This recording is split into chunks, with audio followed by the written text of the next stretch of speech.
ఈరోజు మనం ఒక అద్భుతమైన ప్రయాణం చేయబోతున్నాం.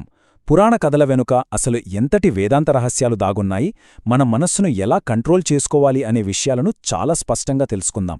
ఇది కేవలం ఏదో ఒక పాత కథ వినడం కాదు సుమా, మన గురించి మనం లోతుగా తెలుసుకునే ఒక అద్భుతమైన ప్రయత్నం. సరే, అసలు విషయానికి వస్తే ఈ లోతైన తాత్విక ప్రశ్నతోనే మన విశ్లేషణను ప్రారంభిద్దాం. మనిషిగా పుట్టాంగదా, కాని అసలు మన జీవిత లక్ష్యమేంటి? కేవలం ప్రాణాలు నిలుపుకొని బతకడమేనా, లేక ఇంకేదైనా ఉందా? ఈ ఒక్క ప్రశ్న చుట్టే మన ప్రయాణం సాగుతుంది. ముఖ్యంగా సాక్షాత్తు ఆ కాలభైరవుని కథ ద్వారా దీనికి ఆన్సర్ ఎలా దొరుకుతుందో ఇప్పుడు చూద్దాం. ఒక్కసారి ఈరోజు మనం చూడబోయే ముఖ్యమైన అంశాలు గమనిస్తే, ముందుగా కాలభైరవుని జననం, ఆయన కాశీ పాలకుడుగా మారిన తీరు చూస్తాం. ఆ తర్వాత ఆయన భయంకరమైన రూపం వెనుక ఉన్న వేదాంత అర్థం, మన ఈ చంచలమైన మనస్సును ఎలా జయించాలి, ఫైనల్గా జంతు ప్రవృత్తిని దాటి మనిషిగా ఎలా ఎదగాలి అనేది చర్చిద్దాం. సో, పురాణంతో మొదలై లోతైన వేదాంతం వైపు ఈ విశ్లేషణ నడుస్తుంది. ముందుగా మొదటి విభాగం కాలభైరవుని జననం, అలాగే బ్రహ్మదేవుని అహంకారం గురించి చూద్దాం. ఆశ్చర్యమేంటంటే, సృష్టికర్త అయిన ఆ సాక్షాత్తు బ్రహ్మదేవుడు కూడా ఒకానొక దశలో అహంకారానికి, రజోగుణానికి గురయ్యాడట. దానికసలు కారణం ఏంటో తెలుసా? 5 అనే సంఖ్య. అవును, ఒకప్పుడు బ్రహ్మగారిక్కూడా 5 తలలుండేవి. మనందరికీ తెలుసు, పరమశివుడికి సద్యోజాత, అఘోర, తత్పురుష, వామదేవ, ఈశాన అనే 5 ముఖాలున్నాయని. సో, నాకు 5 తలలున్నాయి, ఆ శివుడికి 5 తలలున్నాయి అంటే మేమిద్దరం సమానమే, సృష్టిలో నేనే అధికుడిని అనే ఒక తప్పుడు ఆలోచన బ్రహ్మగారిలో మొదలైంది. తనని తాను పరమతత్వంతో పోల్చుకుని గర్వపడ్డారన్నమాట.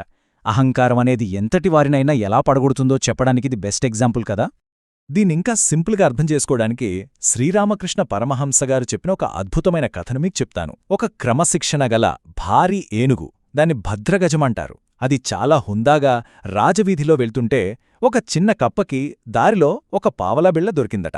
ఇంకేముంది, ఆ పావలా దొరికిన అహంకారంతో ఆ కప్ప తన కాలు పైకెత్తి అంత భారీ ఏనుగునే పక్కకు తప్పుకోమని ఆర్డరేసిందట.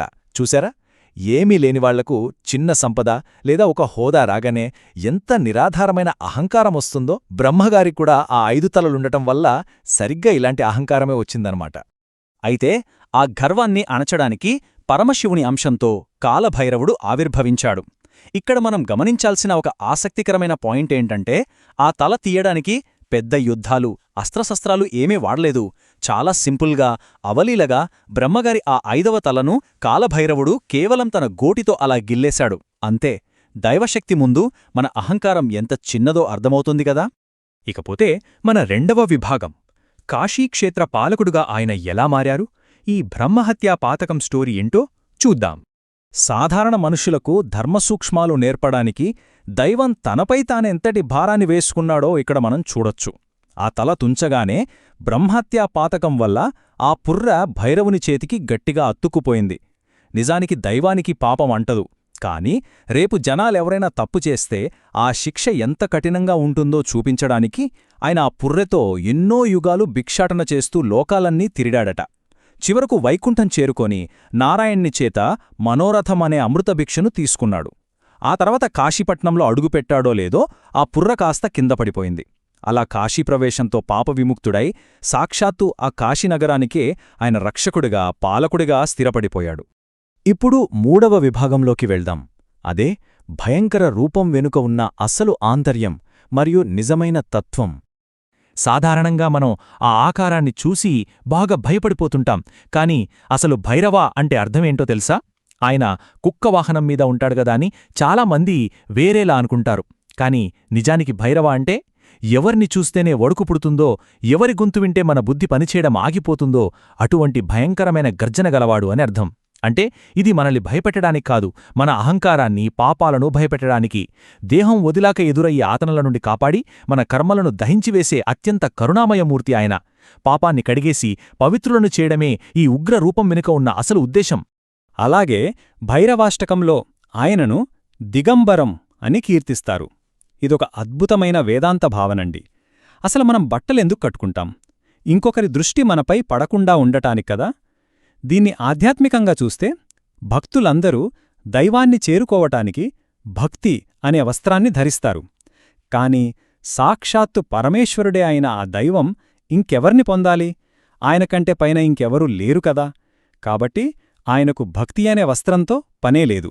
అందుకే ఆయనకు దిక్కులే వస్త్రాలు అంటే దిగంబరుడు అన్నమాట. ఎంత లోతైన అర్థముందో కదా. 4వ విభాగం, చంచలమైన మనస్సును ఎలా జయించాలి, మనస్సును ఎలా నిగ్రహించుకోవాలో ఇప్పుడు చూద్దాం. సో అసలు విషయం ఇక్కడే ఉంది. ఇక్కడ చాలా ముఖ్యమైన పాయింట్ మైండ్ కంట్రోల్. అసలు శిక్షణ లేని మనస్సు ఎలా ఉంటుందో ఆలోచించండి. సరిగ్గా కొత్తగా బండికి కట్టిన ఎద్దులా ఉంటుంది. రైతు ఎంత పిలిచినా వినదు, కాడి ఎగరేస్తుంటుంది, ఇష్టమొచ్చినట్లు పరిగెడుతుంటుంది గదా. కాని నిరంతర సాధనతో శిక్షణ పొందిన మనస్సు ఎలా ఉంటుంది? యజమాని ఒక్కసారి పిలువగానే పరుగెత్తుకొచ్చే విశ్వాసంగల కుక్కలా ఉంటుంది. లేదా కాడి పట్టుకోగానే దానంతట అదే వచ్చి నిలబడే ఒక మంచి ఎద్దులా ఉంటుంది. మన మనసు కూడా అంతే.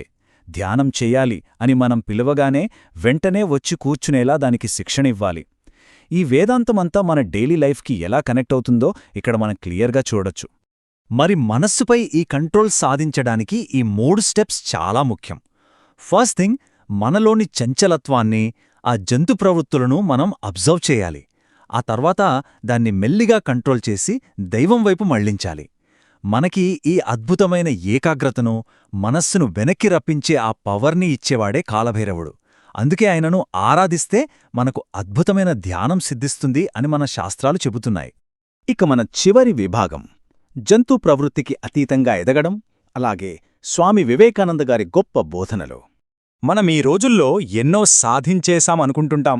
కాని స్వామి వివేకానంద గారు చెప్పినట్లు మనం కేవలం ఈ భౌతిక జీవితమే సత్యమనే ఒక పెద్ద భ్రమలో బతికేస్తున్నాం. దీన్నే మనం మాయా అంటాం. కడుపు నింపుకోవడం, పిల్లల్ని కనడం, ఇవన్నీ జంతువులు కూడా చేస్తే కదా. మరి వాటికి మనకు తేడా ఏంటి?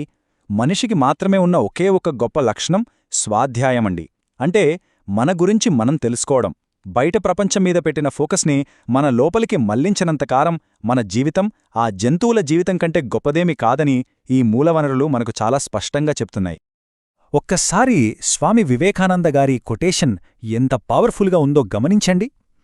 మనం ఈ సృష్టిలోకి వచ్చింది కేవలం మన తల్లిదండ్రుల వల్ల కాదు, మన పూర్వకర్మల సంచయమైన ప్రారబ్ధం వల్ల మనం ఈ రూపాన్ని తీసుకున్నాం. తల్లిదండ్రులు దానికి కేవలం వాహకాలు మాత్రమే. ఎంత అద్భుతమైన మాట కదా. ఈ నిజాన్ని ఎప్పుడైతే మనం రియలైజ్ అవుతామో అప్పుడే మన ఉనికి వెనుక ఉన్న అసలు కారణాన్ని వెతకడం మొదలు పెడతాం. అప్పటినుండి లైఫ్ని చూసే మన కోణమే పూర్తిగా మారిపోతుంది. సో ముగింపుగా ఒక చిన్న ప్రశ్న మనకు మనం వేసుకుందాం. కేవలం పొట్టకూటి కోసం బతకటం కోసం పరిగెత్తే ఈ పరుగును కాస్త ఆపి మనస్సును మన కంట్రోల్లోకి తెచ్చుకొని స్వాధ్యాయం అనే అంతర్గత ప్రయాణాన్ని ఈరోజే ఇప్పుడే ఎలా ప్రారంభించాలి? కాలభైరవుని తత్వం మనకు నేర్పిన ఆ అద్భుతమైన ధైర్యంతో అహంకారాన్ని పక్కన పెట్టి ఆత్మజ్ఞానం వైపు అడుగులేద్దాం. సరేనా? ఈ అద్భుతమైన ఆలోచనతోనే ఈనాటి విశ్లేషణను ముగిస్తున్నాను. మళ్ళీ మరొక ఆసక్తికరమైన అంశంతో కలుద్దాం. అప్పటివరకు సెలవు. నమస్కారం. వీడియో చివరి వరకు చూసినందుకు ధన్యవాదాలు. దయచేసి లైక్ చేసి ఛానల్కు సబ్స్క్రైబ్ చేసుకోండి. మీ మద్దతు ఎల్లప్పుడూ కావాలి.